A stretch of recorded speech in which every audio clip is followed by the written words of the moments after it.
안녕하세요. 20대 후반의 여자입니다. 아무리 사람의 욕심이 끝이 없다지만 도를 지나친 욕심과 그 속마음과 본성을 숨기고 저와 결혼하려고 했던 남자친구와 얼마 전 파혼을 했습니다. 그때는 혼자서 많이 힘들었는데 지금은 다 털어내고 나름 행복하게 살고 있어요. 어릴 적에 온 가족이 이민 생활을 하다가 20대 초반에 한국을 돌아오게 되면서 친구도 많이 없어 어디 털어놓을 사람도 없었는데 우연찮게 자기의 사연을 공유하는 이곳을 알게 되면서 이렇게 저의 이야기도 한번 보내봅니다. 앞서 말씀드렸다시피 저희 가족들은 제가 어린 시절에 미국으로 이민을 떠났습니다. 가정 형편이 좋아서 떠난 이민이 아니에요. IMF 이후 아버지가 실직을 해서 힘들어진 상황에 더 이상 한국 땅에 발붙여 살 만한 곳이 없어서 도망치듯 떠난 이민입니다. 자랑스러운 일은 아니네요. 가족 중에 그 누구보다 고생한 건 저희 어머니셨어요. 그나마 요리를 잘 하시는 편이라서 말도 안 통하는 타국 땅에서 그래도 장사를 크게 하고 있는 한식당에 취직을 하셔서 저희 가족들을 먹여 살렸습니다. 다행히 저희 고모께서 미국에 이미 오래전에 먼저 넘어가셔서 자리를 잡고 계셨는데 당시 혼자 지내시던 고모가 집에 빈 방을 내어주시면서 미국에 정착하는데 그렇게 많은 돈이 필요하지 않았습니다. 하지만 평생을 회사원으로 살아오신 아버지가 미국에서 할 만한 일이 많지 않았어요. 아버지께서 영어를 할 줄 아시는 것도 아니고 그렇다고 특별한 기술을 가지고 계시지 않았기 때문에 아버지는 근처 교민들의 가게에서 일당 받으면서 일을 하셨습니다. 한국에서 다니시던 회사가 망하기 전까지는 그래도 회사에서 나름 부장님 소리 들으며 일을 하셨기 때문에 자꾸 그 시절 생각을 하면서 몸쓰는 일을 하는 걸 굉장히 싫어하셨어요. 자격지심도 생겼는지 말도 안 통하는 곳에서 일자리를 주신 고마우신 분들과 자주 다퉈서 일을 그만두는 건 부지기수였고 나중 가서는 일도 안 나가시고 집에서 매일 술만 드시는 게 일이었습니다. 그나마 제가 나이가 워낙 어릴 때라서 제가 학교 끝나는 시간부터는 보호자가 필요했기 때문에 아버지가 그 역할을 자처하시고 대신에 어머니가 매일같이 일하러 나가셔서 고생을 많이 하셨습니다. 아버지의 술주정 정도는 참을 수 있었는데 뭐가 그렇게 힘드셨는지 어머니가 벌어온 돈을 가지고 아버지는 몰래몰래 도박에 빠져들기 시작했고 나중 가서는 우리 가족의 정착자금과 제 대학 공부를 위해 어머니께서 따로 모아놓은 돈에까지 손을 대시면서 10년 가까이 아끼고 모아온 소중한 돈을 하루아침에 탕진해버리셨어요. 그 어떤 힘든 일이던 간에 꿋꿋이 참아오신 강인하신 어머니도 그 상황만큼은 견뎌내실 수 없으셨나 봅니다. 어머니가 그렇게 격한 감정을 표현하신 건 처음 봤어요. 어떻게든 저 하나만큼은 고생시키지 않고 모자람 없이 키우고 싶으시다던 어머니는 그날 모든 걸 포기하셨어요. 그렇게 오열하던 어머니의 모습이 제가 미국에서 본 어머니의 마지막 모습입니다. 다음날 어머니는 편지 한 장만 남기시고 혼자 한국으로 떠나셨어요. 사람들은 왜 그렇게 있을 때 잘하지 못하고 지나고 나서 후회를 하고 반성을 하는지 모르겠습니다. 얼마 전 파혼한 제 남자친구도 그렇고 저희 아버지 또한 그랬어요. 어머니가 혼자 야반도주를 하시고 나서야 아버지는 정신을 차리고 이 일, 저 일 가리지 않고 손에 닿는 대로 다 하셨어요. 아버지가 하실 수 있는 일이 많지는 않으니 벌이가 좋지는 않았습니다. 엎친 데 덮친 격으로 고모까지 미국 사람과 재혼을 하게 되시면서 저희는 고모 집에서도 나갈 수밖에 없는 상황이 되었습니다. 저도 나름 목표하던 대학이 있었지만 아무리 장학금을 받아도 생활비까지는 제가 충당할 엄두가 나질 않더라고요. 그래서 저도 고등학교를 졸업하고부터는 일을 시작하게 되었습니다. 그래도 어머니한테 물려받은 재주가 있는지 제가 요리를 곧 잘하는 편이라서 도심지에 있는 나름 유명한 레스토랑에서 일을 시작할 수 있었습니다. 기약이 없는 이민 생활이었지만 그래도 아버지와 제가 둘이서 돈을 모으기 시작하면 10년 정도만 모으면 아버지와 제가 둘이 살 만한 작은 집 정도는 하나 살 수 있겠다는 계산이 서더라고요. 원래는 어머니가 모았던 돈이 있었다면 진작에 샀을 집이었지만 아버지가 그 돈을 다 날려먹었으니 고모 집에서 나온 이후로는 한 달에 100만 원이 가까운 돈을 내면서 월세살이를 하고 있었거든요. 정말 월세로 내는 돈이 세상에서 제일 아깝다는 생각마저 들었습니다. 그렇게 3년 동안 열심히 어깨너머로 요리도 배우고 정신없이 바쁘게 살면서 돈을 모아왔습니다. 제가 한국으로 돌아오기로 결심하게 된 건 통장에 차곡차곡 쌓이고 있는 돈을 보는 게 인생의 유일한 낙이었던 언젠가였습니다. 평소처럼 열심히 일을 하다가 퇴근을 했는데 아버지가 집에 계시지 않더라고요. 이따금씩 새벽까지 일하시는 게 있으셔서 아침이 돼서야 들어오시려나 보다 하고 대충 넘겼어요. 그리고 아침에 일어났는데 아버지가 돌아오실 시간이 넘었는데도 돌아오지 않으시더라고요. 전화기도 꺼져 있고 어디서 뭘 하시는지 걱정이 돼서 그날은 출근까지 할 수 없었습니다. 아버지의 행방을 알 수 있던 건 그날 저녁이었어요. 경찰서에서 연락이 왔습니다. 아버지가 술에만 취해서 행패를 부리고 다닌다고요.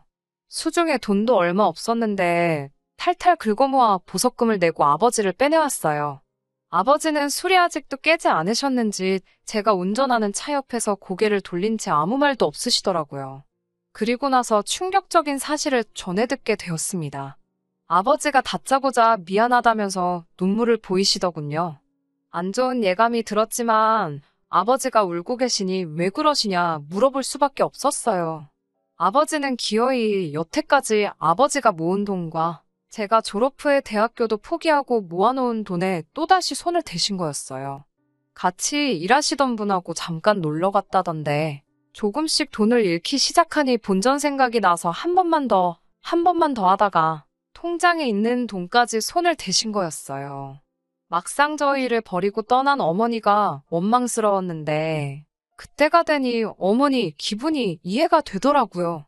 정신 차린 듯 보였지만 태생부터 구제불능이었던 아버지였던 거예요. 차라리 어머니가 저를 혼자 남겨두지 않고 같이 데리고 가셨으면 하는 생각이 들기까지 했습니다. 도무지 참을 수가 없었어요. 그 뒤로 아버지와는 한 집에 있어도 말 한마디를 섞지 않았습니다. 한 달 동안 정말 제가 일하던 레스토랑에서 법이 허락하는 선에서 최대한 일을 하고 남는 시간에는 아는 분 통해서 또 다른 일을 했어요. 그렇게 한 달 내내 쉬는 날도 없이 일만 했더니 제 손에 700만 원이라는 돈이 생겼습니다. 그 돈으로 아버지가 혼자 지낼 수 있게 한 달치 월세를 미리 내놓고 또 나머지 100만 원은 현금으로 찾아서 허튼 데 쓰지 말라는 편지만 남겨두고 남은 돈으로는 비행기표를 사서 저도 혼자서 귀국길에 올랐습니다. 반나절이 넘게 걸리는 비행기 안에서 혼자 울었다가 한편으로는 후련하기도 한 마음 때문에 웃었다를 반복했어요. 누가 보면 저를 미친 사람으로 봤을 수도 있었을 정도로 정신없는 비행이었습니다. 아무튼 제 과거 이야기가 너무 길었네요. 한국으로 돌아오고 나서는 제 수중에 남아있는 돈으로 보증금 200에 월세 30만 원짜리 허름한 방에서 혼자서 생활을 시작했습니다. 영어는 자신이 있었지만 학위가 없는 저를 써줄 만한 영어 학원은 그 어디에도 보이지 않았어요. 그나마 배운 게 요리이다 보니 그걸 가지고 금세 취직을 해서 기본적인 생활을 유지할 수는 있었습니다. 미국에서도 요리하는 사람들이 박봉이기는 한데 한국도 마찬가지더라고요. 200만 원도 안 되는 월급이었지만 그래도 저 하나 입에 풀칠하고 사는 데는 모자람 없이 넉넉한 돈이었어요. 출퇴근하는데 드는 대중교통비만 제외하면 식사는 일터에서 해결할 수 있으니 다행히 돈 들 곳이 많지는 않았습니다. 허름한 월세방을 탈출하고 싶은 마음은 굴뚝 같았지만 당장 이 집보다 싼 곳을 찾을 수가 없어서 한동안 지내게 되었어요.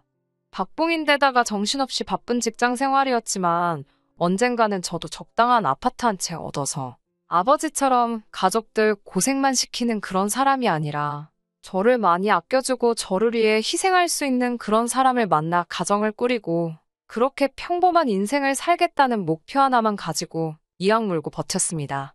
그렇게 하루하루를 살아가고 있던 제게 결혼까지 약속하게 되는 그런 사람이 찾아왔어요. 정말 상상도 못한 만남이었습니다. 하루는 제 핸드폰으로 모르는 번호로 전화가 왔어요. 보통 모르는 번호로 전화가 오면 받지를 않는데 같은 번호로 수도 없이 전화가 걸려왔습니다.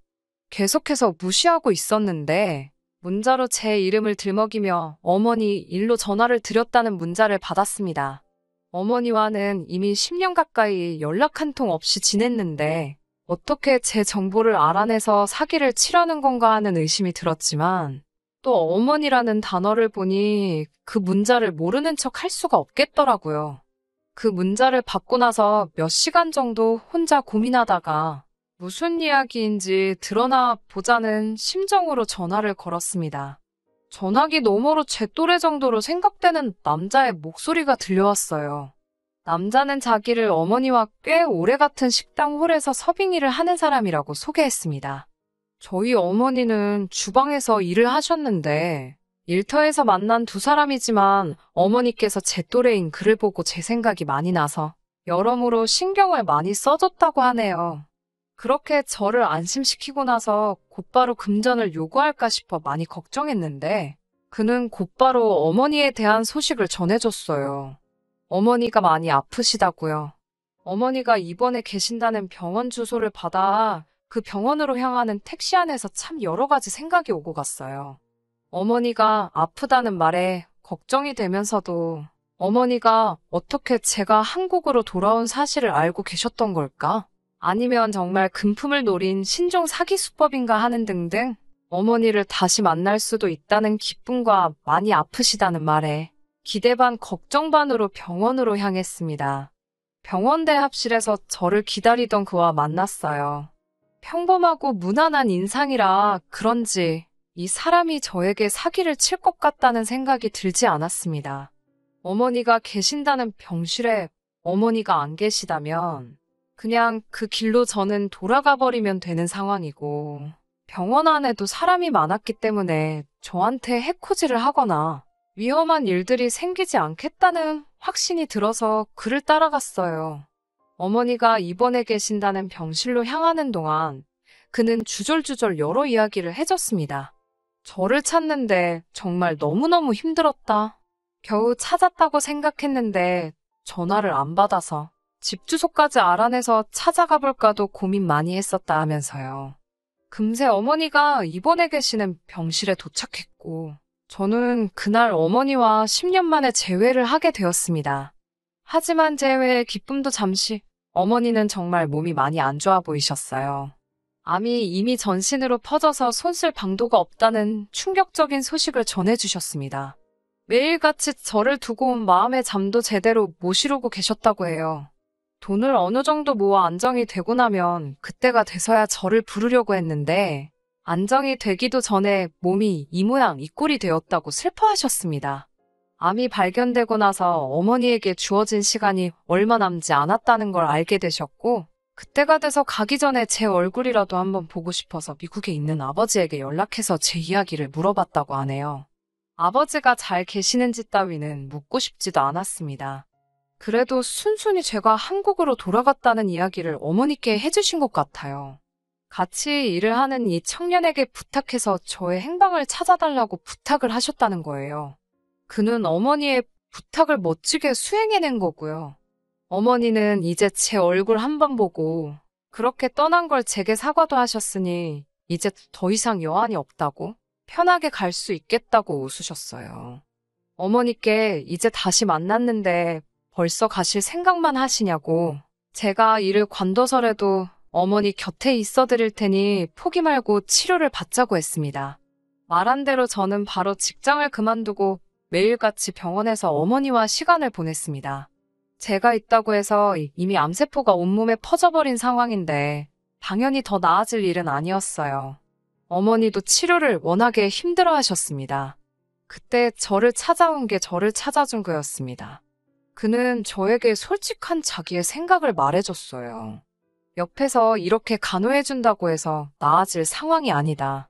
힘든 건 알지만 이렇게 어머니가 병원에서 생을 마감하시게 하는 것보다 차라리 치료를 포기하더라도 얼마 남지 않은 기간이겠지만 좋은 곳도 다니고 맛있는 것도 먹으러 다니고 그동안 못 해드렸던 일을 해주는 게 더 낫지 않겠느냐 하고 단도직입적으로 묻더라고요.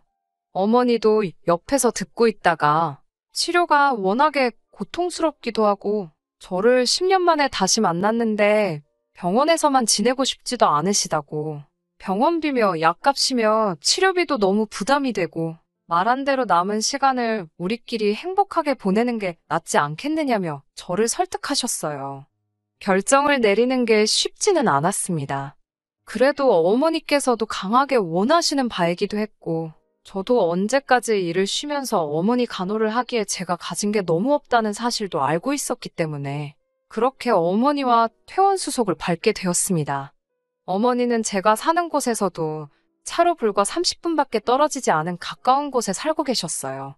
한국에 있는 동안 이렇게 가까이 살고 있었는데도 몰랐다는 생각에 저도 제가 왜 돌아오자마자 어머니를 찾지 않았던 것인가 하는 후회가 컸습니다. 빌라 2층에 거주하셨는데 2층으로 올라가는 계단마저도 힘에 부처 하시더라고요. 그걸 보는 제 마음이 편치 않았습니다. 저를 찾아준 그는 기꺼이 같이 일을 나가지 않으면서도 운전기사 노릇을 자처하면서 저랑 어머니가 여기저기 같이 놀러 다니고 어머니와 같이 시간을 보낼 수 있게 도와줬어요.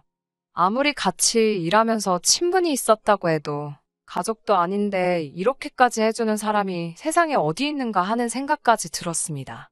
그렇게 셋이서 같이 시간을 보내다 보니 저도 자연스럽게 그와 정이 들기 시작했어요. 그리고 그 남자의 고백으로 저희는 연인 사이가 되었습니다. 어머니도 일을 하면서 그를 보면 제 생각이 많이 났고 어머니 눈에는 요즘 세상에 이렇게 성실한 청년이 또 어디 있겠냐며 저희가 연인이 된 사실을 축하해 주셨어요. 그렇게 짧고도 긴 4개월이 지나갔고 어머니는 결국 돌아가셨습니다. 그래도 가기 전에 저와 함께 시간을 보낼 수 있어서 많이 행복하셨다고 든든한 짝이 생긴 걸 두 눈으로 보고 가니 안심이 된다는 마지막 말을 남기고 저는 다시 어머니와 영영 이별을 하게 되었습니다. 참으로도 견디기 힘들었습니다. 그래도 남자친구가 제 곁에서 든든한 기둥 역할을 해주었기에 이겨내는데 그리 오랜 시간이 걸리지 않았습니다. 어머니의 장례식이 완전히 끝나고 나서 얼마 뒤에 어머니께서 제 앞으로 거액까지는 아니지만 상당한 금액의 보험금을 남겨두셨다는 사실을 알게 되었어요. 어머니가 살고 계시던 빌라도 제가 상속을 받게 되었고요. 아이러니하게도 어머니를 떠나보냄과 동시에 제가 꿈꾸던 평범하고 안정된 삶을 손에 넣게 되어버린 거죠. 그리고 나서 생각지도 못한 사람이 미국에서 저를 찾아왔습니다. 다른 사람도 아닌 제 아버지였어요. 어머니가 돌아가신 슬픔을 같이 나눠줄 줄 알았던 아버지는 대뜸 저를 보자마자 어머니가 남겨놓은 보험금이 있지 않겠냐며 다 알고 왔다고 저에게 돈을 요구하시더군요. 반평생을 부부로 살아왔기 때문에 그 돈을 가질 자격이 된다고 하시면서요. 그때 제 곁을 지켜준 게 남자친구입니다. 아무리 미워도 아무리 가족들 고생시킨 사람이라도 가족이었기 때문에 저는 아버지를 내칠 수 없었는데 남자친구는 단호하게 아버지에게 돈 한 푼도 주면 안 된다고 저에게 단단히 말을 해왔습니다. 어머니가 저의 행복을 위해서 남겨준 것이지 또다시 아버지에게 빼앗기라고 준 돈이 아니라면서 말이죠. 그렇게 지독하게도 오래되었던 아버지와의 악연을 끊어낼 수 있게 도와준 게 남자친구였습니다. 저는 그날 이후로 남자친구를 세상 그 누구보다 신뢰하게 되었어요. 그리고 정말 얼마 지나지 않아서 결혼 이야기까지 오고 가게 되었습니다. 그때까지도 저는 정말 제가 어머니를 조금이라도 일찍 찾았더라면 어머니가 제가 결혼하는 모습도 볼 수 있지 않았을까 하는 생각이 들었어요. 같이 있을 때는 너무나도 든든한 남자친구였지만 요 몇 달간 제가 어머니와 시간을 보내는 걸 도와준다고 그나마 다니고 있던 식당에서 해고까지 당하는 바람에 마땅한 직장도 없는 사람이었으니 당장 아무런 벌이가 없는 상황이었어요. 신랑감으로 적합한 상황이 아니라는 건 알고 있었습니다. 그래도 상관없었습니다. 어머니가 남겨주신 집도 있으니 신혼집 걱정할 것도 없고 저는 그래도 경력이 있기 때문에 당장 직장을 구하는데 별 문제가 없었습니다. 그러는 와중에 남자친구가 어머니의 보험금을 가지고 체인점 형식의 식당을 하나 오픈하면 어떻겠냐고 제안을 해왔어요. 어쨌든 접객을 해본 경험도 있고 저도 요리가 본업이다 보니 괜찮은 제안이라 생각했습니다. 당장은 제가 출근을 하기로 하고 그동안 남자친구는 가게 자리와 어떤 체인점을 오픈할지 알아보기로 했고 그렇게 저희는 서로의 미래를 약속하고 결혼 준비를 하기 시작했습니다. 하지만 결혼 약속을 하고 나서 이 남자의 시커먼 속내를 알아버리게 되었습니다. 일을 마치고 나서 저녁 늦게 집에 들어왔는데 현관문 너머로 집안의 인기척이 느껴지더라고요. 남자친구가 와 있나 하고 문을 열고 들어갔는데 남자친구 혼자만 있는 게 아니었습니다. 남자친구의 어머니가 같이 계시더군요. 결혼을 약속하긴 했지만 아직 정식으로 인사를 드린 적도 없는데 저희 집까지 어머니를 데리고 들어온 이유가 뭔지 참 궁금했어요. 어머님에게 인사를 시키기엔 장소가 제가 사는 집이라는 것이 이해할 수가 없었습니다. 그런데 어머님께서 꺼내시는 말을 듣고 그 속셈이 무엇인지 단번에 알아차리게 되었어요. 어머님은 저를 보자마자 이 집이 아무리 방이 2개라지만 3사람이 살기에는 너무 좁은 것 같지 않냐고 하셨어요. 제 이름이 뭔지, 제가 당신 아들과 결혼할 여자라는 사실도 묻기 전에 다짜고자 말이죠. 그러고선 돌아가신 어머니가 남겨준 보험금이 있다고 들었는데 이 집을 팔고 그 돈을 합쳐가지고 30평대 방 3개짜리 아파트를 하나 구하는 게 어떻겠냐고 말을 하시더라고요. 남자친구가 그 돈은 결혼 후에 저희가 사업을 시작할 때 쓰려고 해서 못 쓴다고 어머님에게 한마디 하더라고요. 어머님 의견에 반대를 해준 건 다행이지만 여전히 어머님이 왜 우리 집까지 와서 저러고 있는지는 설명이 되지 않았습니다. 그리고 무엇보다도 3사람이 산다는 게 무슨 뜻으로 한 말인지 그 의도가 너무 뻔히 보여서 제가 아무 말도 하지 않을 수가 없었어요. 그래도 시어머니가 되실 분인데 시작부터 단추를 잘못 끼울 필요는 없으니 못 알아들은 척 아직 남자친구와는 자녀 계획은 따로 없고 둘이서 살기엔 교통도 그렇고 이만한 집이 또 없다고 생각한다고 말했습니다. 하지만 어머님도 여간 내기가 아니셨어요. 자기가 한 말 뜻을 정확히 알아들었으면서 모르는 척하는 것 좀 보라며 제 머리 꼭대기 위에 서 계시더라고요. 어머님과 저 사이에 묘한 기류가 흐르기 시작하니 남자친구가 그걸 눈치채고는 둘 사이에 끼어들어서 분위기를 전환하려고 하더라고요. 좋은 소식을 전해주러 온 자리인데 2사람 다 서로 날 세울 필요 없다고 하고는 좋은 소식이라고 전해주는 말이 다른 게 아니고 가게 자리도 수배가 끝났고 요즘 유행하는 치킨집을 하기로 결정했다는 거예요. 평소였으면 잘 되었다고 축하할 일이었겠지만 그렇게 썩 기쁜 소식이 아니었어요. 왜냐하면 남자친구가 저와 어머님을 뜯어말리면서 덧붙인 말 때문입니다. 남자친구는 이제 한 가족이 될 사이인데 사이좋게 지냈으면 좋겠다고 말을 하더라고요. 남자친구를 방으로 끌고 들어가 말했어요. 사이좋게 지내고 말고를 떠나서 셋이 산다고 하시는 저 말씀이 대체 무슨 뜻이냐고 곧바로 따져 물었어요. 그러자 한다는 말이 너무나도 당당하게 무슨 말인지 모르겠냐고 말하며 우리가 결혼하게 되면 자기 어머니도 같이 함께 산다는 말이지 않겠느냐고 하는 겁니다. 그런 말은 전에도 한 적 없지 않냐 했더니 그래서 지금 말하는 거 아니겠냐는 뻔뻔한 대답을 하네요. 어떻게 그걸 나랑 상의도 없이 정할 수 있느냐 했더니 어차피 이제 어머니도 안 계시는데 자기 엄마를 어머니라 생각하고 모시고 살면 되지 않겠느냐는 알 수 없는 소리를 했어요. 그러면서 저를 위한 배려랍시고 한다는 말이 어차피 치킨집은 닭만 튀기면 되는 거니 제가 딱히 주방에 들어갈 필요까지는 없다고 하는 겁니다.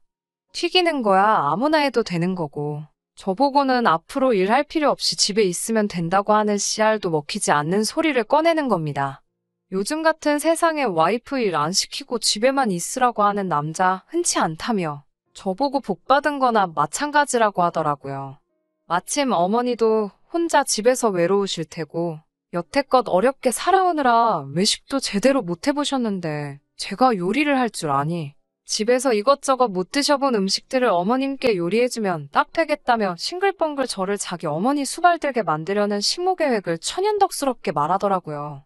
너무 어이가 없었어요. 나를 지켜주러 결혼하려던 거 아니었느냐 따졌더니 이게 지켜주는 게 아니고 뭐냐고 오히려 저에게 따져묻더군요. 돌아가신 어머니 돈 고스란히 물려받게 지켜준 게 누구냐면서요. 자기가 저와 결혼하려고 마음먹은 건 저를 지켜주고 싶어서가 아니고 제가 좋은 며느리감이 될 거라 생각했기 때문이랍니다. 정말 충격적이었어요. 남자친구가 말하는 그 좋은 며느리라는 조건이 말입니다. 아버지와는 절연했고 어머니는 돌아가신 외톨이이자 시어머니가 먹고 싶은 거 있을 때 제깍제깍 만들어다 바칠 수 있는 요리사. 어머니가 물려주신 좁아터진 빌라 하나와 얼마의 보험금이지만 갑자기 목돈이 생긴 벼락부자의 자기 없이는 혼자서 멘탈 관리조차 힘든 심약한 인간. 그게 남자친구가 말하는 좋은 며느리감의 조건이라는 거나 마찬가지잖아요.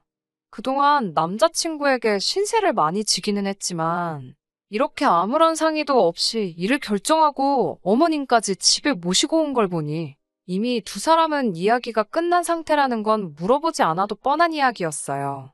저는 남자친구에게 당신 덕분에 어머니와 재회도 하고 좋은 추억을 쌓은 건 평생에 걸쳐 감사할 일이지만 결혼은 다시 생각해보는 게 좋겠다고 말했습니다.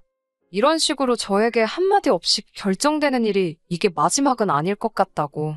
그리고 우리 어머니 돌아가신 목숨값으로 가게 열어서 평생 당신 어머니 수발 들며 살고 싶은 생각은 없다고 말했습니다. 밖에서 이야기를 몰래 듣고 계시던 어머님이 저에게 말하는 꼬라지 좀 보라고. 천혜고아를 며느리로 받아주는데 고마워는 못할 망정 은혜를 이딴 식으로 갚냐고 호통을 치시더군요. 파혼 이야기와 어머님이 저를 두 번 다시 안 볼 것 같이 하는 말에 남자친구 얼굴만 벌개져서 안절부절 못하고 있더라고요. 아무리 남자친구가 저에게 못할 짓을 했어도 적어도 이 상황에서 어머님과 함께 사는 건 다시 생각해보자고만 했다면 저는 끝까지 파혼을 밀고 나갈 생각은 없었습니다. 그래도 남자친구 덕분에 엄마도 다시 만나고 행복한 시간을 보내도록 도와준 건 사실이니까요. 그런데 남자친구가 고작 생각해서 한다는 말이 그렇다면 어머니를 다시 만나게 도와줬으니 자기가 모자란 건 대출을 받아서라도 가게를 열 수 있게 보험금의 반을 내놓으라는 겁니다. 자기 아니었으면 제 수중에 있지도 않을 돈이었으니 자기한테도 어느 정도 공이 있고 소유권을 주장할 수가 있다고요. 여태까지 함께했던 시간들이 무색하게 내가 믿고 있던 그 사람인가 하는 생각이 들었습니다. 저도 호락호락 넘어갈 수는 없었어요. 자꾸 이런 식으로 나오면 경찰을 부르겠다고. 내 집에서 꺼지라고 소리를 지르며 두 사람을 내쫓았습니다.